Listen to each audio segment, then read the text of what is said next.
In the last section, we added on a validate function that will inspect the form whenever it is submitted by the user. Now that we have some validation messages to show to the user, we need to make sure that we somehow get these displayed inside of our component. So remember that by default, Redux form is really just responsible for for managing the state of our form. It's really just handling the data side of things. It's up to us, the developer, to actually show some markup on the screen that represents the form. And so that's why we created the field component in the first place. So it's very easy to now kind of take that one step further and say that it is also our responsibility for making sure that we show validation errors to the user as well. So it's up to us to make sure that these error messages somehow get displayed on the screen. So let's start real simple. I just want to somehow get these error messages to show up.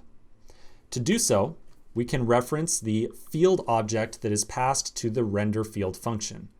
Remember that this field object right here represents a single input or a single piece of state that we are attempting to communicate to the user. We've already seen that the field object right here can be given some arbitrary properties, like we added on a label, which we specified in the field. It also gets some automatically created properties, like .input right here. There's one more property that is automatically placed on the field object that is responsible for handling validation as well.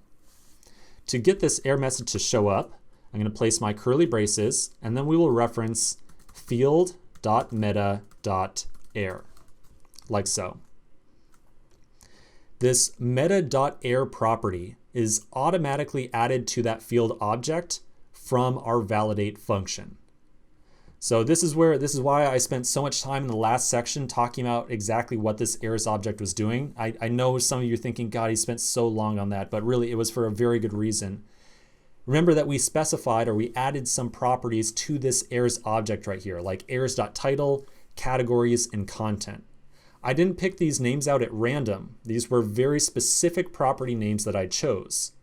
When we specify a property errors.title and then return errors from the validate function, when Redux form goes to render, say, this field right here, it looks at the name property that we provided to that field, and it says if the errors object has a property assigned to it of title, I'm going to call render field right here, and I'm going to pass along whatever error message exists on that errors object with under the property title.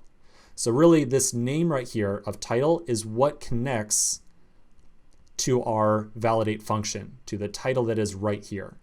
If we changed the title up here to like blog title or something like that, no longer any communication from the validate function to this particular field. So again, all I'm really trying to communicate here is that this name property and the property that we use inside that validate function must be identical for all these errors to show up correctly.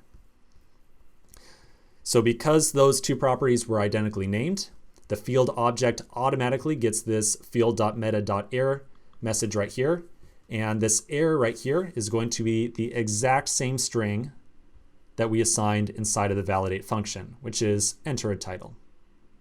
Okay, so yes, there is a lot of kind of, I don't want to call it magic per se, but there's definitely a lot of assumptions that you are naming all these properties that you're using very consistently. So when you're working on your own project, if stuff is not working correctly, if stuff's not showing up, really do make sure you double check all your property names. Okay, I think that we're ready for a little bit of a test now. I do want to say that probably everything's not going to work the way we expect. The reason for that is that we are not really tying Redux form into the submittal of our form just yet. So on second thought, rather than testing anything, let's take a quick break. We're going to come back and wire up the submit of our form, and then we'll be able to do the actual test and make sure that all of our validation is working correctly. So let's handle submittal with Redux form in the next section.